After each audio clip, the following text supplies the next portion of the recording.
గురుగారు నాగప్రతిష్ఠ చేసిన వారికి అత్యంత రహస్యమైన ఫలితాలు ఏమైనా ఉంటాయంటారా? అంటే ఇప్పటిదాకా ఎవరికీ తెలియనివి. రహస్యమైనటువంటి ఫలితాలు చాలా జరుగుతూ ఉంటాయి. ఎందుకంటే మనం ఎవరైనా మన దగ్గరకు వచ్చి ఏదైనా ఒక కార్యక్రమం చేయించుకుంటున్నప్పుడు మీ సంకల్పం ఏంటో మీరు కోరుకోండి అంటాం. వాళ్ళ సంకల్పం మనకి చెప్పేది ఒకటి ఉంటుంది, వాళ్ళ మనసులో ఇంకోటి ఉంటుంది.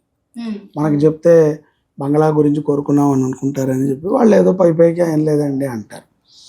ఇక్కడ సర్ప ప్రతిష్ఠ చేసే ప్రతి ఒక్కరూ గుర్తుపెట్టుకోవాల్సింది ఏమిటంటే అంటే సర్పము యొక్క అనుగ్రహం మన మీద ఉండే విధంగానే సంకల్పం చేయాలి. ఆయన్ని కోరితే మనకు కోరికలు తెరచు. ఏదో ఒక కోరిక కోసం మనం ఆయన్ని బంధించేవాడు.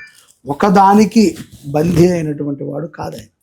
ఆయన అనుకుంటే ఏదైనా ఇవ్వగలడు.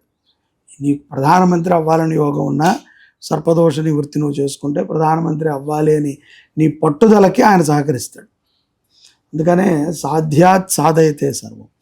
సర్పము ఎంత మనం ఇందాక చెప్పినట్టుగా మన మీద పగబట్టిందండి, పగబడితే అది ఎలా ఉంటుంది, అలాగే అదేదైనా మనకి ఇవ్వాలన్నా కూడా అంతే పగబడుతుంది, నీకు ఇచ్చేదాకా వదిలిపెట్టదు. కాబట్టి పరమేశ్వరుడి యొక్క అనుగ్రహం మనకి లోపలగా చాలా సంతృప్తినిస్తుంది. దానికి మనం మారి చూపించాలి.